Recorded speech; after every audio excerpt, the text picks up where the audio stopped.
It's time for Media Meltdown, starting with one of the most privileged women on the planet, former First Lady Michelle Obama, who's now suggesting that black women can't swim because white people generally have straight hair.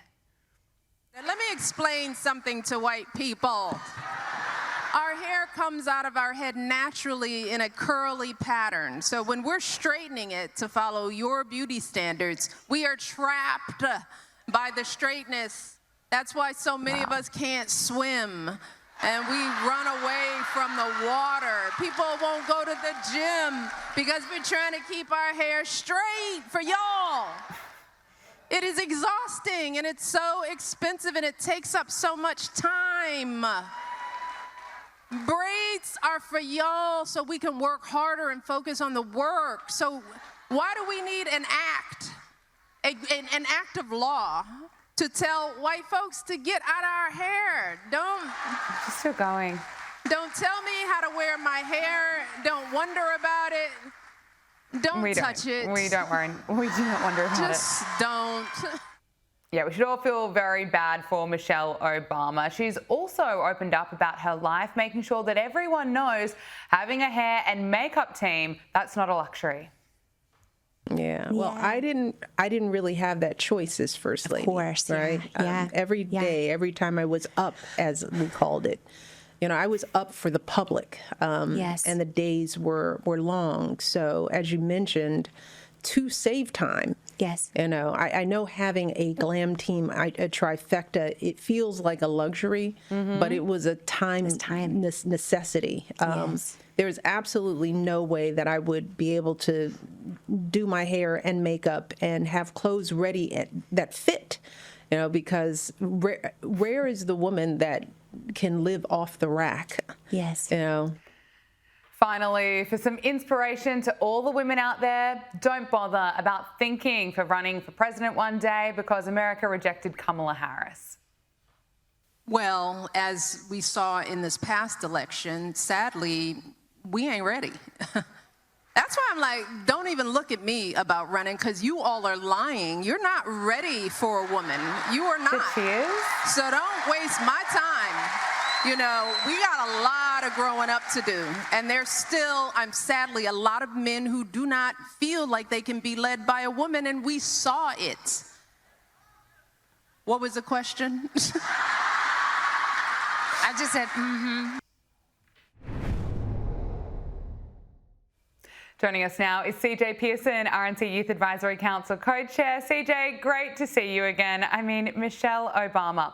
As a woman, I of course want to see a female president, but did I want Kamala Harris to be elected president of America? No, I did not. I think we can do a lot better. Can I get your reaction to what she had to say?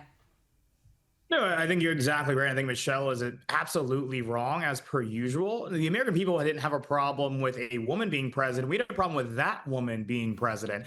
And that's exactly why the American people roundedly rejected her, not only delivering her defeat on the Electoral College, but also the popular vote as well, putting her in a unique category. Which, of course, she is, taken to the book trail herself to go out and make every excuse as to why she lost and why she failed to connect with the American people in any real way. But the real reason came down to the fact that she was inauthentic. She was not someone who we felt as if could maintain America's status on the world stage in the same way with the same vigor that President Trump has. And so, no, the American people did not reject Kamala Harris because she was a woman. We rejected her because she was the wrong woman for the job. Yeah, absolutely right. Let's talk about the big story of today, the Epstein files. The House of Representatives voted overwhelmingly to compel the release of the files. Just one person voted against it. That person is Clay Higgins. What a freak. The world, of course, deserves to know the truth. The alleged victims deserve justice.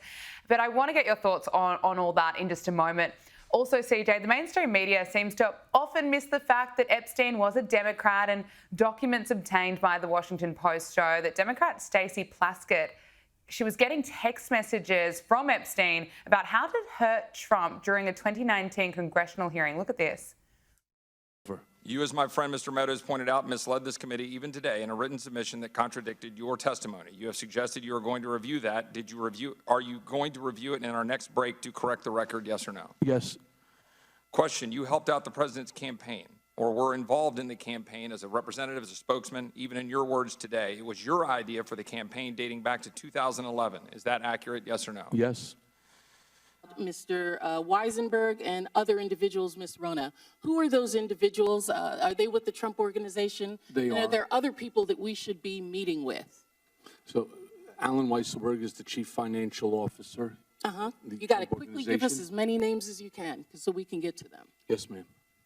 Is Ms. Rona, what is Ms. Rona's position? Rona Graff is Mr. Trump's executive assistant. And would she be able to corroborate many of the statements that you've made here? Yes, her office is directly next to his, and she's involved in a lot that went on.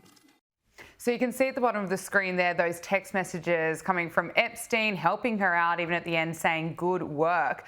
CJ, can I get your reaction to this? Well, they oftentimes would accuse President Trump of Russia collusion. It seems as if they've been colluding with pedophiles. So maybe they should answer for that. It's an odd thing that, they didn't care about the Epstein files when Joe Biden was president, calling his release. There was no discharge petition, any of those things. But now all of a sudden, when they feel as if they can weaponize this against President Trump, and all of a sudden it's something that they're so passionate about. And here's the deal. I fully believe that the files should be released. President Trump has, called for them to be as well. Because here's the thing. This is a Democrat scandal, not a Republican one. Bill Clinton has a lot to answer for when it comes to this. Reid Hoffman has a lot to answer for when it comes to this. And those people are not carb-carrying Republicans, as you know. And so here's the deal. At the end of the day, this isn't about politics to me. This is about left or right, Republican or Democrat. This is about victims who deserve justice. I will say is that we've heard from many of these victims over the course of the past several months, and not a single one of them has accused President Trump of any wrongdoing whatsoever. And so I think at the end of the day, if we're going to believe the people that are actually in that room and all of those things, well, they're not telling us that President Trump has done a single thing to harm them, or they ever witnessed him doing a single thing that would be harmful. And so it's just all a manufactured scandal and hoax by the Democrats in an attempt to, again, distract this president from the very important work that the American people elected him to do. No, you're exactly right. That is just such an important point. I mean, when many of the alleged victims spoke out about this, they held a press conference in September. It was meant to be this kind of powerful moment. They were asked directly, did you ever see or hear anything, which meant that Donald Trump, that there was any kind of wrongdoing about him? And the answer is no. I mean, we've got to listen to the victims. But with these Epstein files finally coming out, I mean, it has been a bit of a nightmare how long this has been drawn out for. Of course, Joe Biden could have released them as well years ago, didn't do that. What are you expecting? Are we going to be disappointed? Are we going to get some of the evidence I think we're maybe hoping for?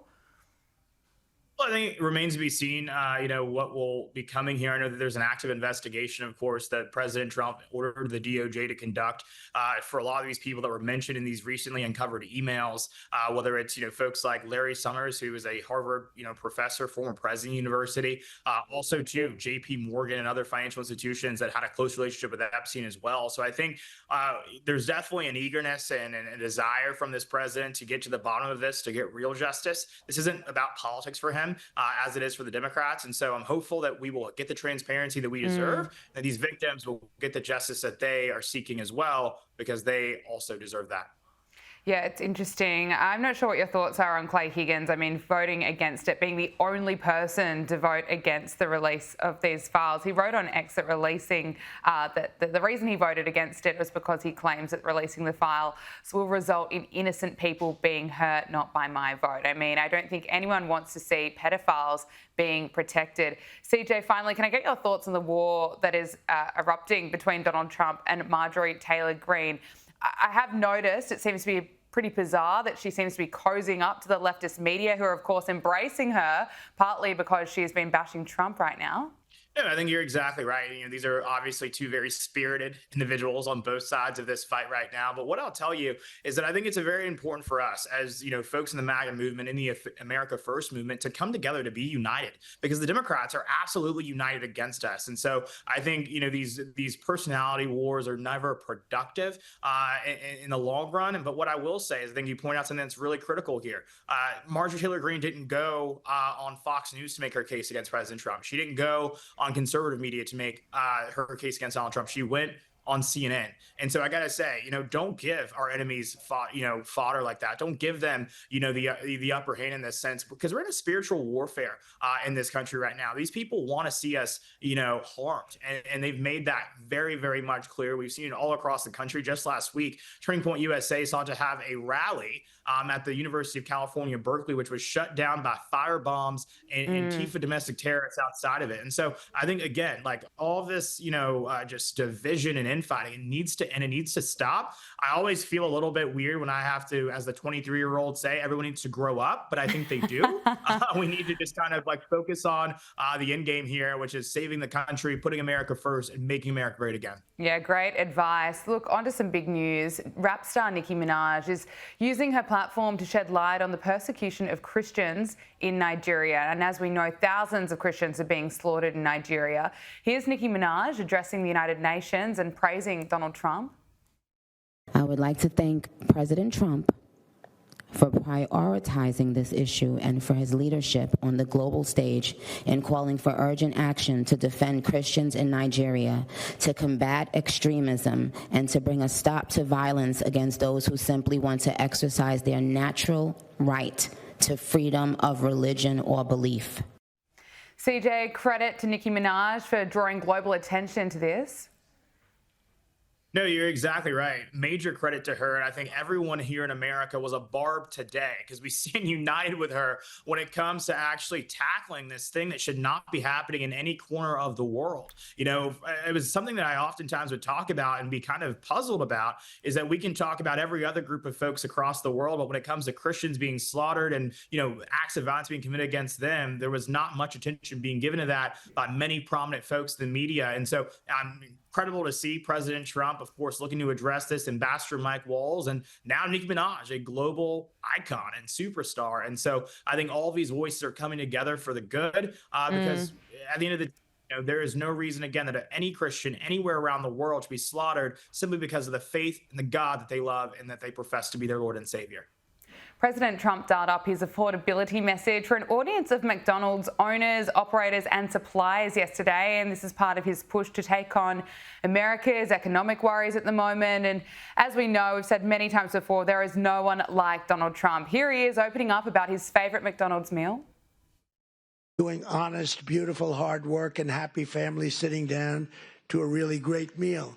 Because no matter who you are, everyone loves something at McDonald's. There's always something to have. I like the fish. I like it. You could do a little bit more tartar sauce, though, please. Seriously. I hate when I say, do you have any tartar sauce? Do you understand that? Yes, I had. He understands that. I mean, he's absolutely brilliant. We call McDonald's Macca's over here in Australia, and it was only a year ago that Donald Trump put the Macca's uniform on and he was serving up French fries. Now here he is demanding more sauce for his fish at McDonald's. What do you make of the president there? Well, as a former McDonald's employee, I think there's anyone more qualified to make that demand. He knows the menu, he knows the recipe well, and I think that, there we go, showing just how real the American dream is. You can go from being McDonald's fry cook to being the president of the United States in just a couple of months.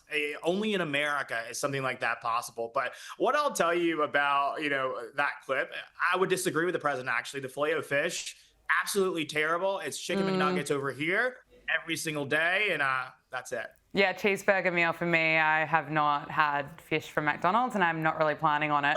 Look, finally, I've got to talk to you about the Democrats. They are planning to try and take on, I suppose, the success of the MAGA movement when it comes to capturing young people, particularly young men. You're, of course, a huge part of that, CJ. So I'm keen to get your thoughts. I mean, the Democrats are really trying to win over young voters. They've been trying to get a Joe Rogan on the left for some time. And here are these reports today that they're desperately trying to break into the manosphere. Why have they failed? And do you have any advice for them? Well, because they hate men, and the men that they claim are men don't act like men in any way whatsoever. You have, the former vice presidential nominee for their party who was ridiculed and called Tampon Tim. I don't really know what that's going to do to excite young men like me. But what I'll tell you, you brought up Joe Rogan. They had Joe Rogan. Joe Rogan was a leftist. Joe Rogan supported Bernie Sanders. They became so crazy that they even left him. He had to say, I want nothing to do with this. And so I think their struggles are far from over. And I think when you look at the vibe shift that's happened in this country culturally, you have everything from celebrities like Nicki Minaj now who are coming over to our side to prominent athletes and rappers. Just this past month, actually, I had a party with Rick Ross, who wasn't always the biggest fan of the president. But now he says, I respect the president. I respect the leadership that he has and, the business acumen that he possesses. And so I think people realize it's cool to be a Republican now. It's cool to be conservative again, maybe for the first time ever. But we're glad to see that. And I don't think that the left is going to win back those people that they've left before because they've lost the plot. They're too far gone. Just finally, before I let you go, Donald Trump's at the White House today welcoming Saudi Arabia's crown prince, and there was this classic exchange between Donald Trump and CNN's Caitlin Collins. Prices go up. Excuse me, we haven't asked you to speak yet, please. Right? I mean, he knows how to shut her down. You have to. And I think Caitlin, if she wasn't a third-rate reporter, she would know her place and know to respect the office of the president. And the great thing about Donald Trump, though, is that if you don't respect him, he's going to remind you as to why you should and probably embarrass you a little bit in the process. So I have a feeling, I would say to any other person, they would learn that lesson quite quickly. Caitlin needs to be a little bit on the slower side. So it remains to be seen whether or not she gets the lesson. But I think every other reporter in that room got the hint, and they'll be moving accordingly from here on out. CJ Pearson, RNC Youth Advisory Council co-chair, thank you so much for joining us. Good to see you.